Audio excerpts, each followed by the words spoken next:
But Allah subhanahu wa ta'ala is not dependent on my videos, on my message. Allah subhanahu wa ta'ala makes His message reach each and every house, each and every corner, each and every tent. Assalamu alaikum wa rahmatullahi wa barakatuh. Bismillahir Rahmanir Rahim. Welcome back to the Straight Path Podcast.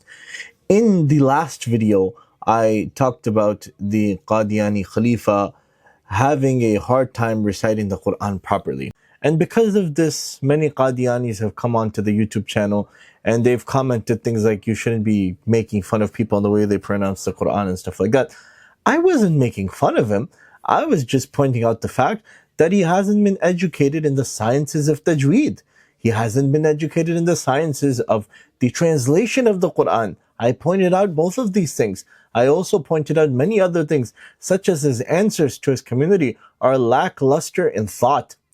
For example, recently there was another session in which Canadian people from his community came and they asked him, what would happen if a nuclear war occurred? How would we continue to watch our channels which teach us Ahmadiyya? The Khalifa was like, well, you know, when an atomic war or a nuclear war happens, all the satellites won't be destroyed, so you can continue watching our entertainment and our channels. प्यारे हजूर, सवाल था कि अगर खुदा न खास्ता एटमी जंग की सूरत हाल होती है तो उसमें MTA का निज़ाम किस तरह जारी रहेगा?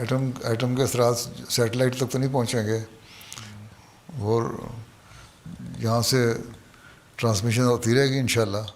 You know, the bombs really won't be that big. You know, they'll be the size of what happened in Japan, Nagasaki and Hiroshima. Those were small. छोटे छोटे अगर मारेंगे भी तो डराने के लिए मारेंगे, उसी स्ट्रेंथ के होंगे जो नागासाकी और हिरोशिमा में मारे थे. You know how many people died because of those bombs? How could you even say those were small? Whole families were wiped out. And then he was saying things like, in Africa, they'll still be okay because, you know, a nuclear war or atomic war won't affect Africa. You know, if you go out to far-flung places, you know, atomic war and nuclear war really doesn't affect them. तो Africa बचा हुआ है, दूसरे लोग बचे हुए हैं, तो प्रोग्राम करते रहेंगे. And then he was like, get satellite phones and create localized, you know, entertainment networks or TV networks so you can continue to broadcast Ahmadi communication and Ahmadi entertainment. इसलिए एक तो ये कि मैंने हर एक को कहा हुआ है सैटेलाइट फ़ोन रखना है. सैटेलाइट फ़ोन इनके पास होने चाहिए. फिर ट्रांसमिशन के लिए अपना सिस्टम होना चाहिए. पावर बैकअप होगा सिस्टम होना चाहिए. Look, Islam is a religion which isn't dependent on these modern forms of communication. I'm using a YouTube channel right now to communicate with you guys. My videos go on Facebook, Instagram, so on and so forth.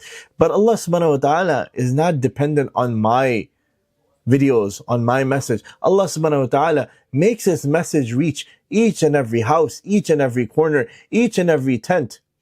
I am thankful to Allah subhanahu wa ta'ala that He allows me to use my voice and He allows me to use my platforms to benefit the deen. But He is not dependent on me. So this thought process of when you go to your Khalifa and he's giving these very narrow-minded answers, subhanallah, subhanallah. And you're thinking, I'm criticizing your Khalifa. I'm not. I'm criticizing the whole movement. I'm criticizing the whole thought processes. And I'm criticizing your utilization of fake hadith. You guys make up hadith to prove a point. You guys make up translations to prove a point. You guys make up so many things to prove your point. We're not dumb. We don't believe these things. We only believe in the Quran and the hadith and the sunnah of our Prophet Muhammad sallallahu alaihi wasallam. And we can't be duped by you guys. And we can't be duped by these silly sessions that take place and these silly jalsas that take place. May Allah subhanahu wa ta'ala protect us all. May Allah subhanahu wa ta'ala keep us in His protection. Jazakallah khair. Assalamu alaikum wa rahmatullahi wa barakatuh.